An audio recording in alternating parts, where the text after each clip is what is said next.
Dragi bratje in sestre, ko se sprehajam po našem mestu, me presune, koliko je hrepenenja v današnjem človeku po svetlobi.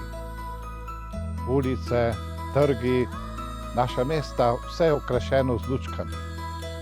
Postavlja se vprašanje, ali je to odgovor na človekovo hrepenenje po luči. Dragi mladi prijatelji, na božični dan bomo v berilu iz knjige preroka Izaija slišali besede, ko pravi: kako ljubke so na gorah noge glasnika, ki oznanja mir, prinaša veselo novico in oznanja rešitev.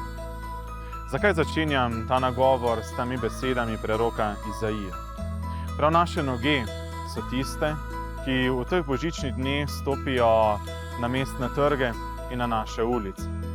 In se na mestnih trgih veselimo in jih pripravi otroško veselje in nasmeh. Ulice zadišijo po čaju in po cimetu. In naše noge so torej tiste, ki prinašajo veselje, ki prinašajo mir našim bližnjim. Ponekod najdemo postavljene celo jaslice, pa se mi postavi vprašanje, ali je to Božje vstopanje v naš svet. Bog prihaja med nas zunaj mest, zunaj trušča in hrupa, prihaja k nam v betlehemske preprostosti. Jezus prihaja v betlehemsko votlino, pod zemljo. Zakaj? Najbolj je človeka strah smrti in pozemlja. In ravno tja prihaja novorojeni, da nam prinese upanje. Prihaja tja, da nas ozdravi. In Kristusove noge so iz tistih betlehemskih poljan prenesle v naše življenje mir, prinesle veselje. Pa čeprav je na teh poljanah v današnjem času veliko nemira. Pa vendarle, mi smo tisti, ki lahko s svojimi besedami lepšamo življenje naši bližnji. In ravno tega vam želim, dragi mladi prijatelji, da bi v teh dneh v naše življenje prihaja luč, v naše življenje prihaja veselje božične noči, resnično s svojimi besedami prinesli mir, prinesli veselje. Pa čeprav še se zdi, da ta tema današnjega sveta včasih ne zmore sprejeti luči. A ni je takšne teme, da je ne bi mogla premagati luč. Božič je Božje vstopanje v naš svet. Tja, ker smo mi, takšni kot smo, zdolgočaseni, dostikrat brez smisla našega življenja, prihaja kot luč, da osvetli to temo, v kateri smo se znašli. Lahko se nam zgodi, da Božič gre mimo nas. Zakaj? Ker nimamo poguma, da bi odprli naša srca. Ker smo vase zaprti, ker vidimo samo sebe. Zato naj bo letošnji Božič odpiranje našega srca. Pustimo, da Gospod stopi v naša srca. Nič ne bo vzel, pa veliko prinesel. Naše življenje bo postalo drugačno.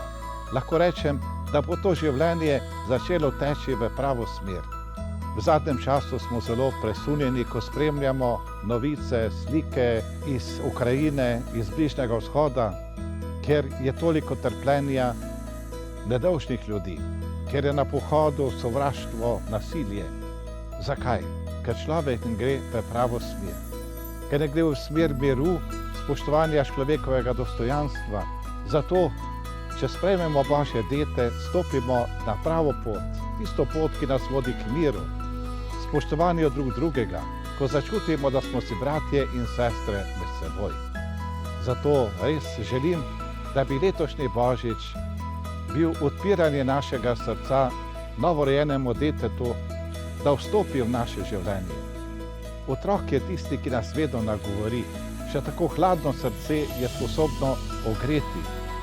Naj nas to novorojeno dete nagovori in nas prebudi Božjega otroka. Tistega otroka, ki je ustvarjen po Božji podobi. Dragi mladi prijatelji, želim vam, da bi bili glasniki v današnjem svetu, da bi vaše noge prinesle besede vašim bližnjim, besede upanja, besede veselja. Dragi mladi prijatelji, vam in vašim družinam želim vesele in blagoslovljene božične praznike. Želim vam, da bi res ta letošnji Božič bil drugačen od drugih, bolj doživet, lepši, predvsem pa, da bi naše življenje usmeril v pravo smer, v smer miru, spoštovanja, dobrote in ljubezni. Res lep in doživet Božič vam želim.